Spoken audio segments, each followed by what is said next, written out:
இயேசு கிறிஸ்துவின் நாமத்தினாலே காலை ஸ்தோத்திரங்கள்.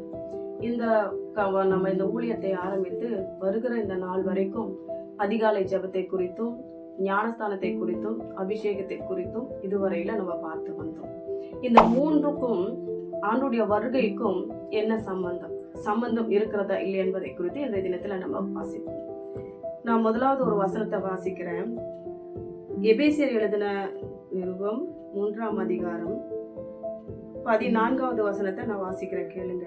இதன் நிமித்தம் நான் பரலோகத்திலும் பூலோகத்திலும் உள்ள முழு குடும்பத்துக்கும் நாமக்காரனரா ஆகிய. வேதம் என்ன சொல்லுகிறது? நம்ம ஞானஸ்தானம் எடுக்கும்போது எப்படி எடுக்கிறோம்? ஞானஸ்தானம் இயேசு கிறிஸ்துவின் நாமத்தினாலே உங்களுக்கு ஞானஸ்தானம் கொடுக்கிறேன் என்று சொல்லி ஞானஸ்தானம் ஊழியர்கள் நமக்கு கொடுக்கிறார்கள். அன்றைக்கு இயேசு கிறிஸ்துவின் நாமம் நம்மளுடைய நெற்றிகளிலே தரிக்கப்படுகிறது. அது கர்த்தரே சொல்லியிருக்கிறார் இல்லையா? ஆண்டவர் சொல்லியிருக்கிறார் நம்மளை பார்த்து, என் நாமம் தரித்திருக்கிற என் ஜனங்கள் என்று சொல்லுகிறார். இது ஒரு அடையாளம் நம்ம வருகையில போவதற்கு. இரண்டாவது அடையாளம் ஒன்று இருக்கிறது. எபேசியர் 4ஆம் அதிகாரம் 30வது வசனம். இது உங்க எல்லாருக்கும் தெரிந்த வசனம் தான், நான் வாசிக்கிறேன். அன்றியும் நீங்கள் மீட்கப்படும் நாளுக்கென்று முத்திரையாக பெற்ற பரிசுத்த ஆவியை துக்கப்படுத்தா இருங்கள். தேவனுடைய பரிசுத்த ஆவியை துக்கப்படுத்தாதிருங்கள் என்று சொல்லப்பட்டிருக்கிறது. மீட்கப்படும் நாளுக்கான முத்திரை எது? அபிஷேகம். இங்க அப்படித்தானே சொல்லப்பட்டிருக்குது. மீட்கப்படும் நாளுக்கென்று முத்திரையாக பெற்ற தேவனுடைய பரிசுத்த ஆவி.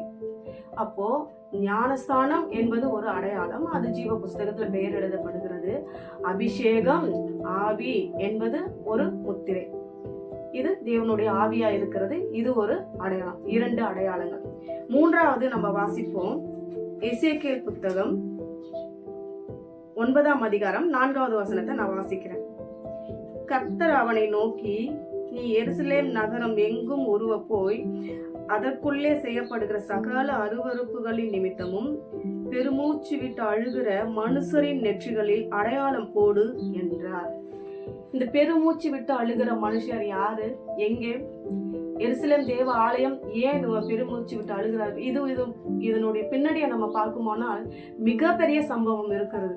இதுல நிறைய காரியங்கள் நம்ம இது 1 மணி நேரம் பேசினாலும் இதற்கு போதாது. அவ்வளவு பெரிய சம்பவம் இதற்கு பின்னாடி இருக்கிறது. நம்ம ஒரு சில வாக்கியங்களை வசங்களை மட்டும் பார்த்து நம்ம போலாம். முக்கியமாக இன்னைக்கு சொல்லப்படுகிற காரியங்கள் என்னன்னு பாத்தீங்கன்னா, அதிகாலையில நம்ம ஜெபிக்கிறது என்று பார்த்தோம் இல்லையா? திறப்பின் வாசலிலே நின்று தேசத்துக்காக பெருமூச்சு விட்டு அழுகிற அந்த அருவருப்புகள், தேவாலயத்துல செய்யப்படுகிற அந்த அருவருப்புகளுக்காக கண்ணீர் விட்டு அழுகிற அந்த ஜனங்களுடைய நெற்றியிலே ஒரு அடையாளம் போடு அப்படின்னு சொல்லி தேவனாகிய கர்த்தர் அந்த இடத்துல அந்த தூதனுக்கு சொல்லுகிறதை நம்ம பார்க்கணும். ஞானஸ்தானம், அவருடைய நாமம் தரிக்கப்பட்டது ஒரு அடையாளம். அபிஷேகம், பரிசுத்த ஆவியை நம்ம நெற்றிகளில் பெற்றுக்கொண்டது, முத்திரையாக பெற்றுக்கொண்டது ஒரு அடையாளம். அதிகாலை நேரத்துல நம்ம செபிக்கும் போது அது ஒரு அடையாளமாக இருக்குது. இந்த 3 அடையாளங்களும் நமக்குள் இருக்குமானால் பரலோக ராஜ்யத்துக்கு நிச்சயமாக நம்ம போவோம். வருகையில 3 விதமாக இருந்தது. ஒன்று, இயேசு கிறிஸ்து குமாரனா இந்த உலகத்துக்கு மரித்து உயிர்த்தெழுந்து போய்விட்டார். ரகசிய வருகை என்று ஒன்று இருக்குது. அது இந்த பூமிக்கு வரப்போவதில்லை. அது பரலோகத்துல மத்திய ஆகாயத்துல மேகங்களுடனே கடந்து செல்வார்.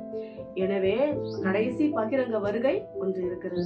இந்த ரகசிய வருகையில நம்ம போகணும்னா இந்த 3 தகுதிகளும் இருக்குமானால் இந்த ரகசிய வருகையில நம்ம எடுத்துக்கொள்ளப்படும். எனவே நீங்க சொல்லலாம், சிஸ்டர், நான் ஞானஸ்தானம் எடுத்துட்டு அபிஷேகம் பெற்றுட்டு சர்ச்சுக்கு போறேன், காணிக்க போடுறேன், தசம பாகம் போடுறேன், எல்லா ஊழியங்களில நான் கலந்து கொள்ளுகிறேன். சரிதான், உண்மைதான். ஆனாலும் இந்த தேசத்துக்காக திறப்பில நிற்கிற அனுபவம் நமக்குள்ள இருக்குமானால் அந்த அடையாளம் போட போறோம். அந்த அடையாளம் போகும்போது அநேக காரியங்கள் நமக்கு நன்மையாக முடியும். இது தேவனுக்கு பிரியமான காரியம். திறப்பில நிற்கிறீங்களா? இனிமே நீங்க நின்று பாருங்கள். தேவனுடைய வருகைக்கு நீங்க ஆயத்தப்படுங்க. நம்ம செபிப்போமா? நல்ல தகப்பனே, இந்த காலை வேலைக்காக நன்றி செலுத்துகிறேன். இதை பார்க்க, இதை கேட்கிற அநேகருக்கு பிரயோஜனமா இருக்க உதவி செய்யுங்க. திறப்பில நின்று தேசத்துக்காய் கண்ணீர் விட்டு பெருமூச்சு விட்டு அழுகிற ஜனங்களை ஏற்படுத்தும்.